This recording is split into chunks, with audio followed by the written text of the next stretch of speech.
আল্লাহর নবী বলেন, কেন রে জিবরাইল, মরুভূমির মধ্যে হঠাৎ করে এত ফেরেশতা কেন আসলো?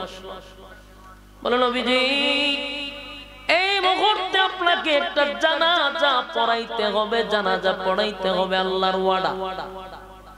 নবী কয়, আমার সঙ্গে তো যারা আসছে কেউ মারা যায় না, কেউ মরে নাই, কার জানাজা আমি পড়াবো?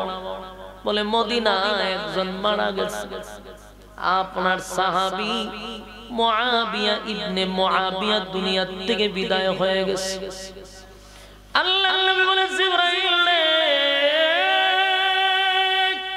আমি কই আর মুআবিয়া ইবনে মুআবিয়া কই? 100 কিলোমিটার দূরত্ব। এখন আমি চাইলেই তো তার জানাজায় শরীক হতে পারবো না, যাইতে মিনিমাম 1-2 দিন লাগবে। এই মুহূর্তে কিভাবে আমি তার জানাজায় অংশগ্রহণ করব? জিবরাইল কো, হুজুর, এটা ডাইরেক্ট জায়গা থেকে অর্ডার, আল্লাহর পক্ষ থেকে অর্ডার, জানাজা আপনি পড়াইতে হবে। নবী হয়তো যাওয়ান কেমনে? জানাজা তো এখানে দেখতে পড়ানো সম্ভব না।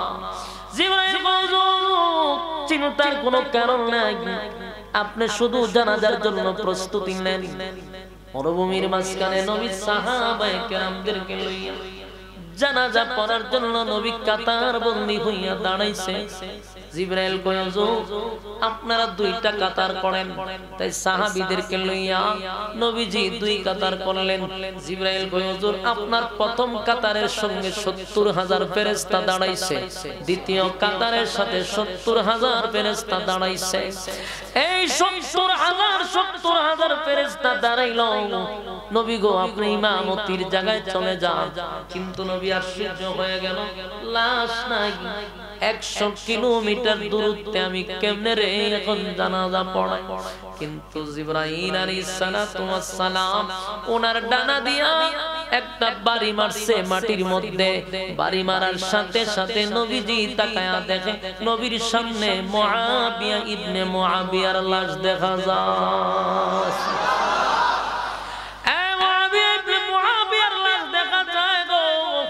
নবীজির চোখের সামনে মুআবিয়ার লাশ। তাই নবীজি জানাজা পড়াইলেন।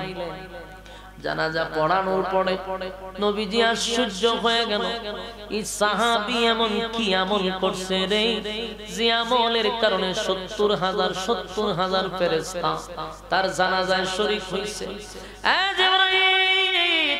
আমার মুআবিয়া ইবনে মুআবিয়ারে কি তুমি চিনো?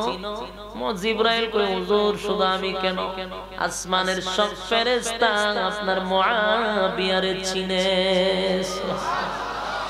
আল্লাহর নবী আশ্চর্য হয়ে গেছে গো,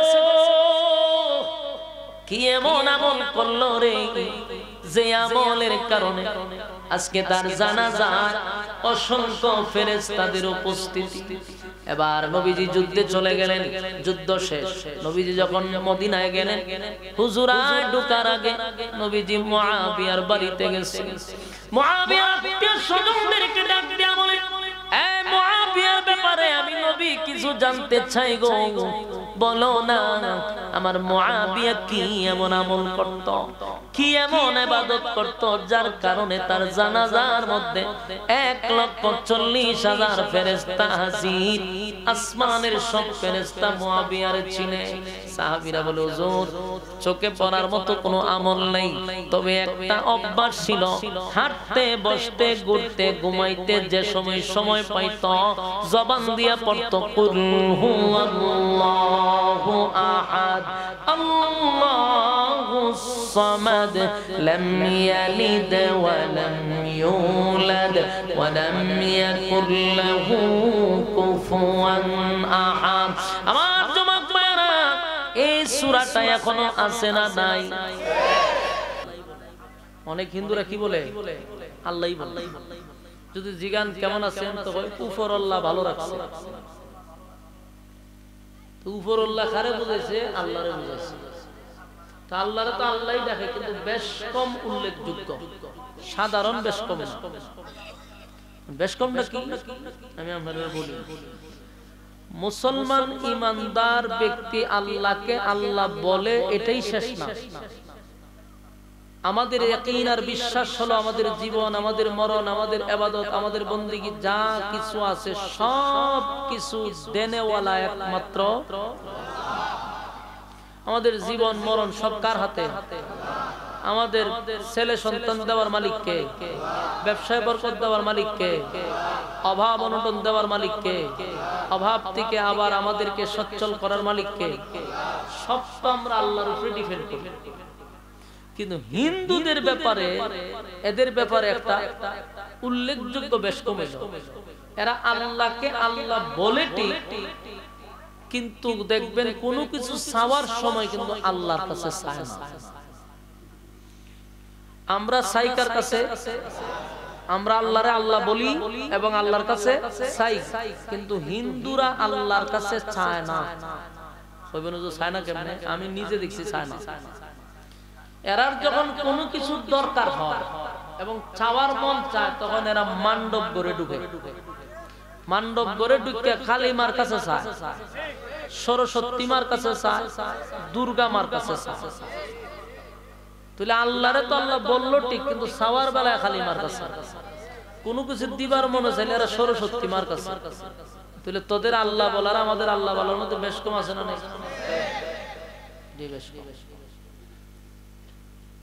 এরা মনে করে এক একটা জিনিস দেওয়ার এক একটা মূর্তির ক্ষমতা আছে।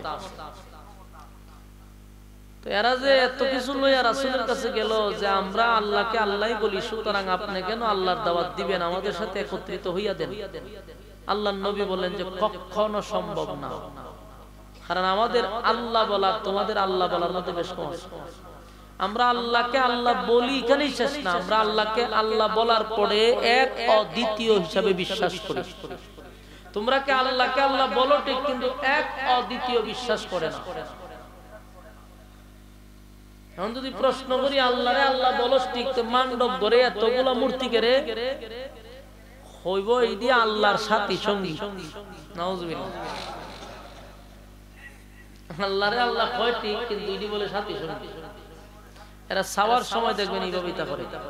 চায় কার কাছে? ওই মাটি দিয়া নিজের হাতে যারা বানাইছে এটার কাছে চায়। আবার একদিন গিয়ে দিই বিকাল বেলা তুলসী গাছের নিচে চাইতেছে। গাছ একটা তুলসী গাছ উত্তর বড়, এটার মাঝে চায়। এই জন্য এদের সাথে আমাদের রবের কোনো সম্পর্ক নেই।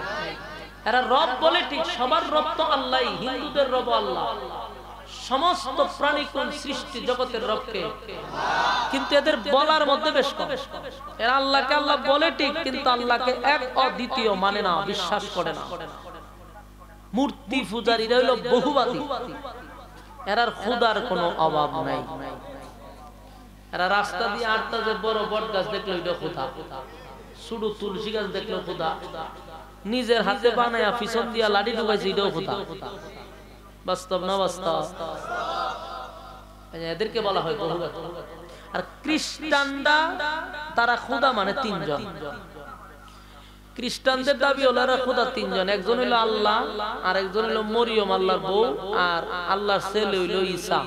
নাউজুবিল্লাহ। এইগুলো তিন খুদা। আর ইহুদি এদের দাবি হলো দুই খুদা। এক নবীরা খুদা মানে, আর আল্লাহরে আল্লাহ মানে। এই হলো দুই খুদা, বড় আল্লাহ ছোট আল্লাহ। আর খ্রিস্টান হইলো বড় আল্লাহ মাইজা আল্লাহ ছোট আল্লাহ। আর হিন্দুদের খুদার অভাব নেই। সকালে সূর্য উঠলে খুদা, বিকালে চন্দ্র উঠলে খুদা। বড় বট গাছ খুদা, ছোট তুলসী গাছ খুদা। নিজের হাতে বানাইছে মূর্তি এটাও খুদা, ভাঙ্গা লাইলো খুদা, মাটিতে ফালাই দিল খুদা।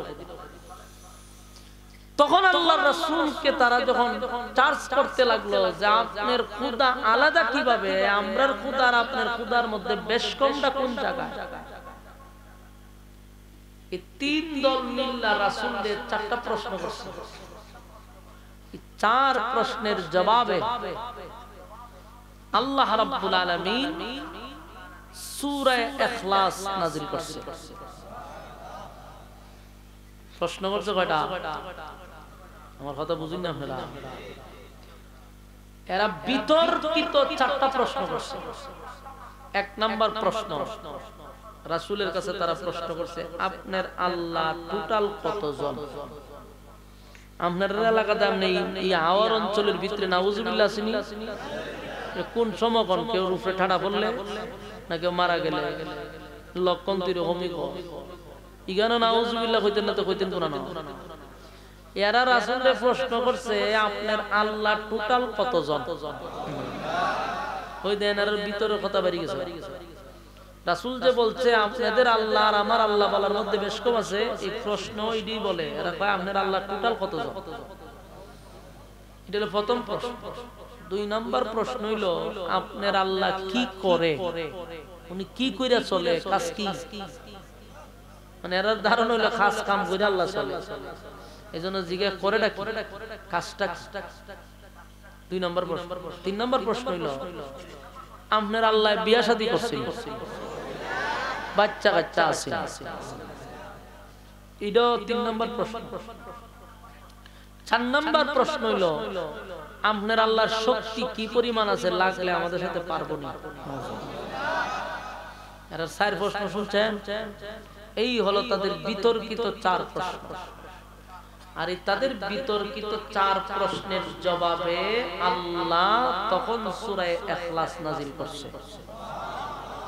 নাজিল করে একে একে চারটা প্রশ্নের জবাব আল্লাহ সূরা ইখলাসের ভিতরে দিয়ে দিয়েছে। এই সূরাটাকে বলা হয় শানে ইলাহি। কেন বলা হয়? এই সূরার ভিতরে আল্লাহর শান, মান, মর্যাদা নিয়ে আলোচনা। এই সূরার ভিতরে প্রাসঙ্গিক কোনো আলোচনা নাই, একটা সাবজেক্টের উপরে আলোচনা, শুধু আল্লাহর সম্মান। আল্লাহ তখন বলে কুল হুয়াল্লাহু আহাদ আল্লাহুস সামাদ লাম ইয়ালিদ ওয়া লাম ইউলাদ ওয়া লাম ইয়াকুল লাহু কুফুয়ান আহাদ। আল্লাহ কয় কুল হুয়াল্লাহু আহাদ, নবী আপনি বলুন আমি আল্লাহ একক। ওই যে তারা প্রশ্ন করছে আপনার আল্লাহ কয়জন? খ্রিস্টান, ইহুদি আর মূর্তি পূজারী তিন দল মিলে কিন্তু রাসূলের কাছে প্রশ্ন করছে বলুন আপনার আল্লাহ কয়জন? আল্লাহ তখন জবাব দেন কুল হুয়াল্লাহু আহাদ, নবী আপনি বলুন আমি আল্লাহ একক। আমি আল্লাহর কোনো সাথী নাই, কোনো সঙ্গী নাই, কোনো ইলাহ নাই। বেঈমান বলি ওইটা কেড়াও কথা, এইটা সব দূরলেন দূরলেন দূরলেন বাইন্দা দূরলেন কি না কথা। কুল হুয়াল্লাহু আহাদ, নবী আপনি বলুন আমি আল্লাহ একক, এক দ্বিতীয়, আমি আল্লাহর কোনো সাথী নাই, কোনো সঙ্গী নাই। এরা কিন্তু নবীরে প্রশ্ন করছে আপনার আল্লাহ কয়জন? আল্লাহ উত্তর দিছে কি? এক, অদ্বিতীয়। আমার কোনো সাথী নাই, আমার কোনো সঙ্গী নাই, আমার কোনো ইলাহ নাই। সাথী নাই, সঙ্গী নাই। ওই আপনারা কথা বলবেন আর নাহলে আমি ওয়াজ করব, দুইটা তো একটা হইব।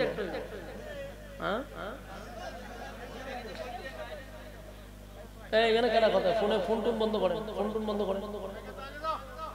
আমার পরে যে কোনো বক্তব্যের সময় কথা কইবেন, মোবাইলে কথা কইবেন, আপনারা যেটা মনে সেটা করবেন, কিন্তু আমার সময় করা যাবে না। গিচ্ছা চলতেছে, কাহিনী কইতেছি, তাইলে মনোযোগ লাগে।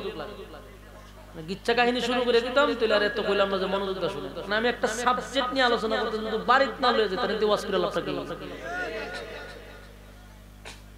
খুব মনোযোগ দিয়ে শুনে। প্রথম প্রশ্ন হলো কুল হুয়াল্লাহু আহাদ, নবী আপনি বলুন আমি আল্লাহ এক, অদ্বিতীয়।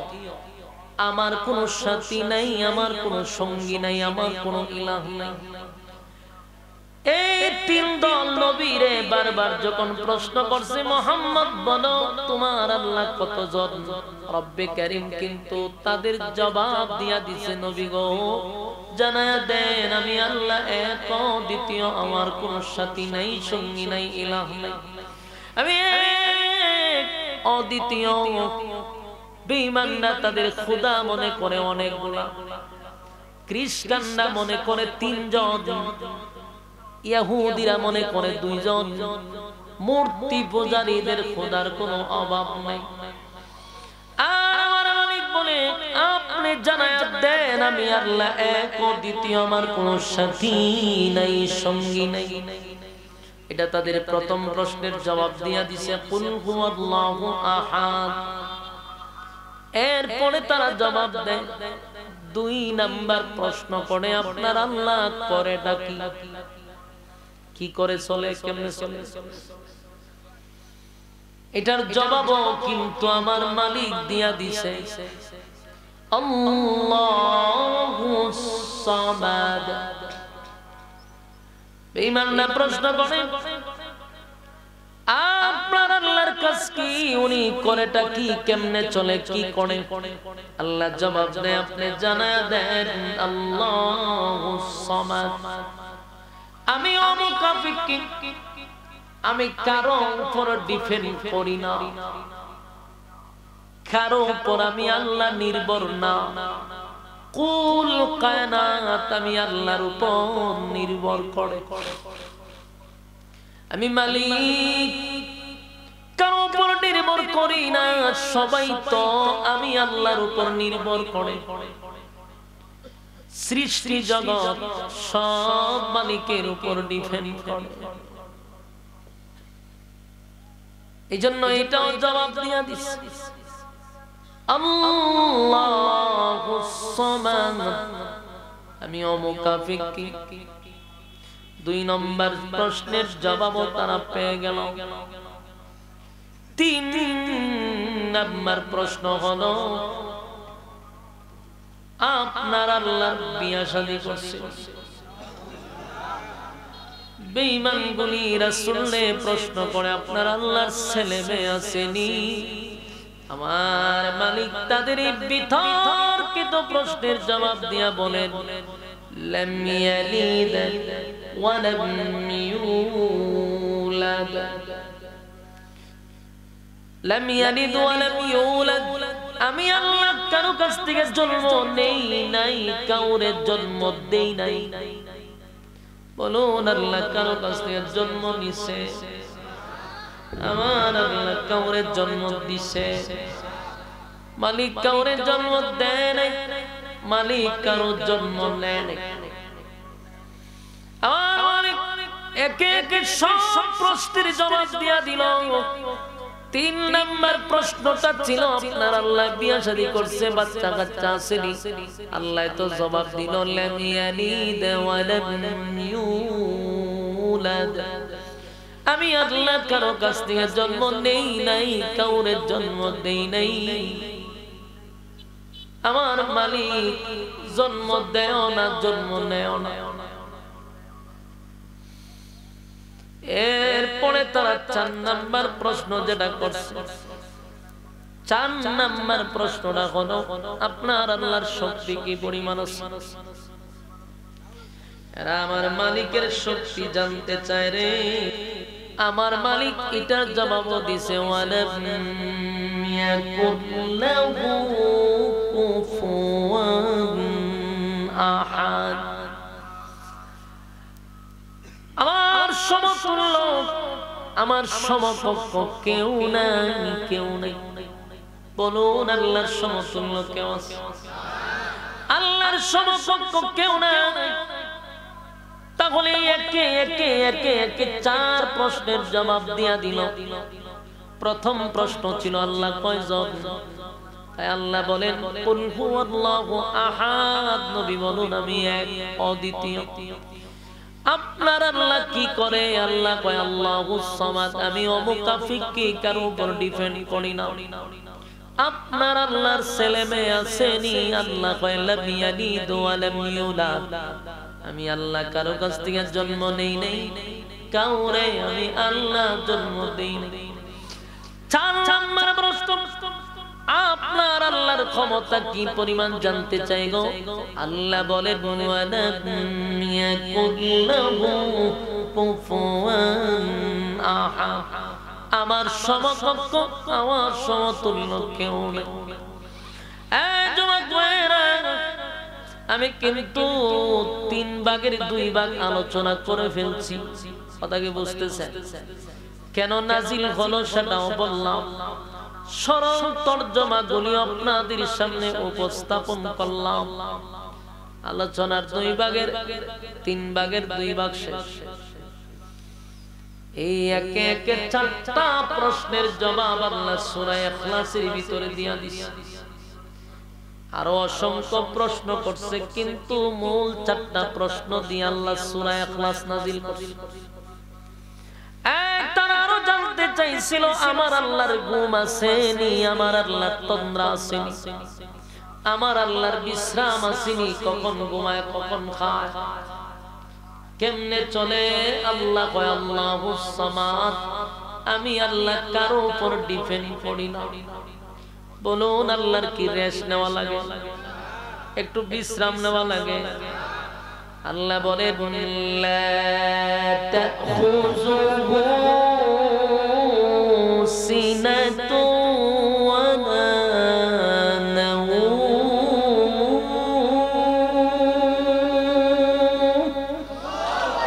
আল্লাহ বলেন লা তাখুযুহু সিনাতু ওয়ালা নাওম, আমি মালিকের তন্দ্রা নাই, ঘুমায়ও না, আমার তন্দ্রাও আসে না। সব কিছু মালিকের ইশারায় চলে, কিন্তু মালিক একটা সেকেন্ডের জন্য ঘুমায় না রে। মালিক ঘুমায় না, মালিকের তন্দ্রাও নাই। আমার যুবক ভাইরা, এই সূরা ইখলাস এর শানে নজুল আপনাদেরকে বললাম, কেন নাজিল হলো। 4টা প্রশ্নকে কেন্দ্র করে সূরা ইখলাস নাজিল হইল। নাম রাখছে ইখলাস। ইখলাস শব্দের অর্থ খাঁটি। খাঁটি কেন রাখলো? কারণ আমাদের আল্লাহ বলাটা হলো নির্ভেজাল খাঁটি। অমুসলিমদের আল্লাহ বলার মধ্যে ভেজাল আছে না? আল্লাহ বলে ঠিক, কিন্তু আল্লাহর কাছে চায় না। আল্লাহ বলে ঠিক, উপর আল্লাহ বলে ঠিক, ভগবান বলে ঠিক, কিন্তু সেই মালিকের কাছে তারা চায় না। চায় সরস্বতী মার কাছে, কালী মার কাছে, দুর্গা মার কাছে, এমন সমস্ত দেব দেবীর কাছে তারা প্রার্থনা করে। আর মুমিনের উদ্দেশ্য হলো আমার জীবন, আমার মরণ, আমার নামাজ, আমার রোজা, আমার হজ, আমার যাকাত, সবকিছু কার জন্য? ইন্না সলাতি ওয়া নুসুকি ওয়া মাহইয়ায়া ওয়া মামাতি লিল্লাহি রাব্বিল আলামিন, লিল্লাহি রাব্বিল আলামিন। ইন্না সলাতি ওয়া নুসুকি ওয়া মাহইয়ায়া ওয়া মামাতি লিল্লাহি রাব্বিল আলামিন, লিল্লাহি রাব্বিল আলামিন। আমার নামাজ, আমার রোজা, আমার হজ, আমার যাকাত, সব কিছু তোমারই জন্য। ইন্না সলাতি ওয়া নুসুকি ওয়া মাহইয়ায়া ওয়া মামাতি লিল্লাহি রাব্বিল আলামিন, লিল্লাহি রাব্বিল আলামিন। আমার রোজা, আমার হজ, আমার যাকাত, সবকিছু লিল্লাহি রাব্বিল আলামিনের জন্য। আমরা মুমিন, ইমানদার মুমিন মুসলমান ইয়াকিনার বিশ্বাস করে সব কিছু দেনেওয়ালা শুধুমাত্র কেবলমাত্র আমাদের রব আল্লাহ। ঠিক নেই? সন্তান নাই গো, আমরা চাই কার কাছে? রব্বি হাবলি মিনাস সালিহিন। আমরা যদি সন্তান চাই তাও আল্লাহর কাছে, আমরা যদি ব্যবসায় বরকত চাই তাও আল্লাহর কাছে, সব কিছু ধন সম্পদ চাওয়ার জন্য আল্লাহর কাছে। তাই আমাদের আল্লাহ বলাটা হলো খাঁটি, বিধর্মীদের আল্লাহ বলাটা হলো বেজাল। এই জন্য সূরার নাম হলো ইখলাস। ইখলাস শব্দের অর্থ হলো খাঁটি।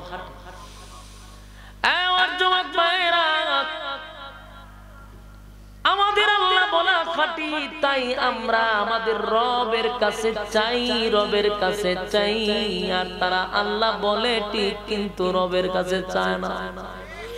জীবনে দেখছেন কোন হিন্দু হাত তুল্লা দোয়া করছে? দেখছেন? এর আর কিছু চাইতে গেলেই মণ্ডপ ঘরের ভিতরে ঢুইকা তারপরে দরজা লাগায় আছে। ঠিক ঠিক ছায় আবার খুদার সামনে আগে খাবার দেয়, খুদারে খাওয়ান টাওয়ান খাওয়াইয়া, খাওয়ান তো দেয়, খুদায় তো খানা খায় না, খায় না খুদা। খুদার সামনে অনেকগুলো আইটেম দিয়া রাখে, খুদার খাওয়ান মাসিয়ে খায়, মশায় খায়, বিলায় খায়, চতুষ্পদ জানোয়ার খায়, কিন্তু খুদায় খায় না। সেই খুদার কোনো ক্ষমতা নাই গো। আর মুমিন ইমানদারের ক্ষমতা হলো আমার মালিকের কাছে চাইলে মালিক ফেরত দেয় না। তাই মুমিন আল্লাহ বলে, এই জন্য সূরার নাম ইখলাস। ইখলাস শব্দের অর্থ খাঁটি, মুমিনের আল্লাহ বলাটা খাঁটি। আমরা আলোচনা করলাম সূরাটার কয় ভাগে? 3 ভাগের কয় ভাগ গেল? 2 ভাগ গেল।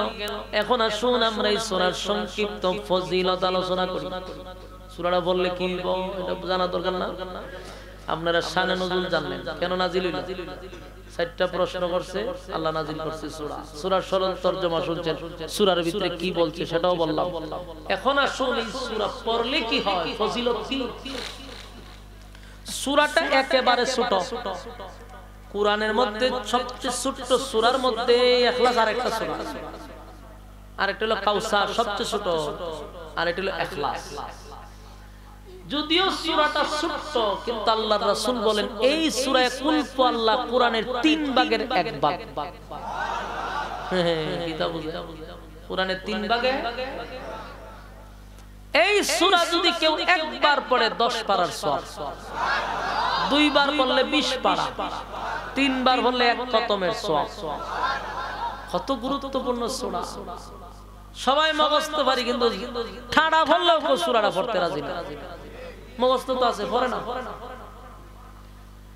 আল্লাহর নবী বলেন, কিয়ামতের মাঠে যখন তুই দাঁড়াবি, তখন তোর আমলনামা আমি নবীর হাতেও দেওয়া হবে।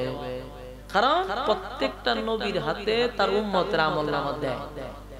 আল্লাহর নবী যখন আমলনামা দেখবো যে একটা কোরআনের খতমও আপনার আমলনামাত নাই, শরম লজ্জা আসেনি? এখানে যারা বসে আছে, এখানে যারা বসে আছে, আমি গ্যারান্টি দিয়ে বলতে পারি 99% লোক এখানের মধ্যে, 99% লোক কোরআন শরীফ দেখে এখনো খতম করে নাই। 1% রাখছি কেন, আলেমরা আছে, বাকি সবগুলা আছে কোরআন শরীফ এখনো খতম হইছে না জীবনে। তো হাসরের মাঠে যা মুখটা দাঁড়াইবে আমলনামাতে একটা খতম নাই, তখন রাসূল বলবে আমি কোরআনের জন্য রক্ত দিছিলাম, দান দান বাঁধছিলাম। এই কোরআন উম্মতি মুহাম্মদের জন্য একটা নিয়ামত ছিল, কিন্তু উম্মত কোরআন ভাইয়াও খতম করলি না। তোর মতো হতভাগা কে আছে? বুঝুননি কথা? এই জন্য শোন, এই কোরআন নাজিল হইল তো উম্মতি মুহাম্মদের উপরে। এই কোরআন যদি কেউ হাসরের মাঠে না লইয়া দাঁড়াইতে পারেন, কোথায় আপনি আমার স্থান হবে বুঝেন? কোরআনের জন্য নবী রক্ত দিল, রক্ত জড়াইল, সেই কোরআনটার একটা খতম দিতে পারলাম না। কি লইয়া হাসরের মাঠে দাঁড়াবো, কি লইয়া আল্লাহর সামনে দাঁড়াবো, একটা খতম দিতে পারলাম না। তাই আল্লাহর নবী বলেন, উম্মতেরা রে, সূরা ইখলাস যে বড় নিয়ামত, সূরা ইখলাস আমাদের জন্য একটা নিয়ামত। যে সূরাটা একবার পড়লে 10 পারা, দুইবার পড়লে 20 পারা, তিনবার পড়লে হয় এক খতমের সওয়াব। সুবহানাল্লাহ। এই সূরাটা আপনারা পড়তে রাজি আছেন? পড়ুন আমার সঙ্গে। কুল হুয়াল্লাহু আহাদ আল্লাহুস সামাদ লাম ইয়ালিদ ওয়া লাম ইউলাদ ওয়া লাম ইয়াকুল লাহু কুফুয়ান আহাদ। এই মুহূর্তে আমার সঙ্গে যারা পড়লেন প্রত্যেকের আমলনামায় কিন্তু 10টা পারা সওয়াব কিন্তু আমলনামায় ঢুকে গেছে। আরেকবার পড়েন। কুল হুয়াল্লাহু আহাদ আল্লাহুস সামাদ লাম ইয়ালিদ ওয়া লাম ইউলাদ ওয়া লাম ইয়াকুল লাহু কুফুয়ান আহাদ। আরেকবার পড়ুন। কুল হুয়াল্লাহু আহাদ আল্লাহুস সামাদ লাম ইয়ালিদ ওয়া লাম ইউলাদ ওয়া লাম ইয়াকুল লাহু কুফুয়ান আহাদ। আমার যুবক মুরব্বি বাবারা, পর্দার আড়ালের মা বোনেরা যারা আমার সঙ্গে এই মুহূর্তে পড়লেন, আল্লাহর কসম প্রত্যেকটা মানুষের আমলনামায় এই মুহূর্তে একটা খতমের সওয়াব আল্লাহ লিখে দিয়েছে। একবার চিন্তা করে আজকের মাহফিলে আইসা প্রত্যেকটা শ্রোতার আমলনামায় এক খতমের সওয়াব। কোন মাহফিলে? সুনামগঞ্জ জেলার ভিতরে কয়টা মাহফিলে কয়টা শ্রোতার ভিতরে এক খতম সওয়াব থাকে? এরকম মাহফিল খুব কম যে প্রত্যেকটা শ্রোতার আমলনামায় এক খতম সওয়াব লয়ে বাড়ি যায়। পাওয়া যায় এরকম? আজকে কিন্তু কমিটি সাকসেস, আপনারাও সাকসেস, আর আমি বলার কারণে আপনারা পড়ছেন, আমিও সাকসেস। কারণ প্রত্যেকটা শ্রোতার আমলনামায় একটা করে খতম কোরআনের বাড়িতে নিয়ে যাইতে পারছেন। আলহামদুলিল্লাহ। আমার যুবক ভাইরা, প্রতিদিন বেশি না 3 বার পড়বেন। 3 বার যদি পড়েন একটা খতমের সওয়াব আল্লাহ আমলনামায় লিখে দিবে। প্রতিদিন যদি 3 বার পড়েন 360 দিনে 360টা খতম হবে। এক বছরে 365টা খতম হয়ে যাবে। মরার আগ পর্যন্ত যদি পড়তেই থাকেন কত খতম লইয়া হাসরের মাঠে দাঁড়াইবে। কিন্তু আমরা সকলেই পারি, কিন্তু পড়ি না। সূরা ইখলাস পড়তে কি আমাদের সময় লাগছে 5 মিনিট? না, 1 মিনিটে 3 বার পড়া যায়। কিন্তু 1 মিনিটে একটা খতমের সওয়াব, এই সুযোগ জানার পরেও মানুষ পড়ে না। আমার যুবক ভাইরা, শুধু 1 খতম সওয়াব এমনটা নয়। আল্লাহর নবী বলেন, কেউ যদি প্রতিদিন 10 বার পড়ে, 10 বার পড়ে, জান্নাতের ভিতরে তার জন্য একটা বালাখানা তৈরি করা হয়। 10 বার পড়তে 10 মিনিট লাগে না গো। 10 বার পড়তে 5 মিনিট সময় লাগতে পারে। 5 মিনিটে জান্নাতে একটা বাড়ি। এখন তো আমাদের কাছে বাড়ির কোনো দাম নাই, এই বাড়ির কোনো মূল্য নাই। কিন্তু যেদিন 2টা চক্ষু বন্ধ হয়ে যাবে, আফসোস করে করে নিজের হাতের আঙ্গুলি কুশারের মতো চাবাইবেন আর বলবেন, হায় আফসোস, হায় আফসোস, অনর্থক সময় নষ্ট করলাম, বেহুদা সময় নষ্ট করলাম। বৈশা বৈশা যদি সূরা ইখলাস পড়তাম, আজকে জান্নাতে কতগুলা বাড়ি থাকতাম। এই যুবক ভাইরা, সেদিন আফসোস করে কোনো লাভ হবে না। তাই সময়টারে কাজে লাগানো দরকার আছে না? না, 3 বার পড়লে 1 খতম, 10 বার পড়লে হয় জান্নাতে বালাখানা। আর যদি কেউ প্রতিদিন প্রতিদিন প্রতিদিন পড়তেই থাকে আনলিমিটেড পড়তেই থাকে, কোনো গণাগণি নাই, পড়তে আছে, সময় পাইনি পড়ে, ঘুমাইবার যাবার আগে পড়ে, বাজারে যাইতে পড়ে, পয়সা থাকলে পড়ে, এইভাবে যদি কেউ পড়তে থাকে, আল্লাহর নবী বলেন তার সম্মান আর মর্যাদা দুনিয়া এবং পরকালে বেড়ে যাবে। যুবক ভাইরা, সূরা ইখলাসের আমল যদি প্রতিদিন করেন, আল্লাহর কসম সম্মান ইজ্জত আল্লাহ বাড়ায়া দিবে, দুনিয়া তো বেড়ে যাবে, পরকালও বেড়ে যাবে।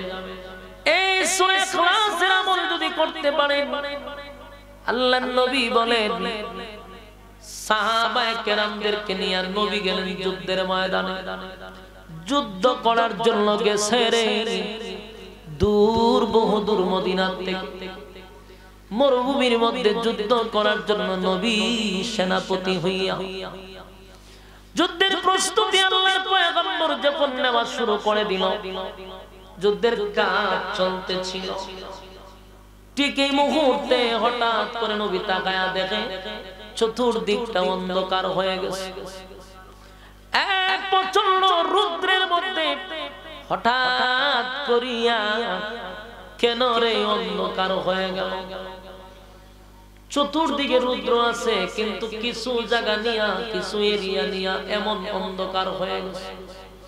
আল্লাহর নবী আর সহ্য হয়ে গেল ঘটনা। এমনি তাকায়া দেখে নবীর সামনে জিবরাইল আসছে। আল্লাহর নবী বলে, জিবরাইল প্রচন্ড রুদ্রের মধ্যে মরুভূমি,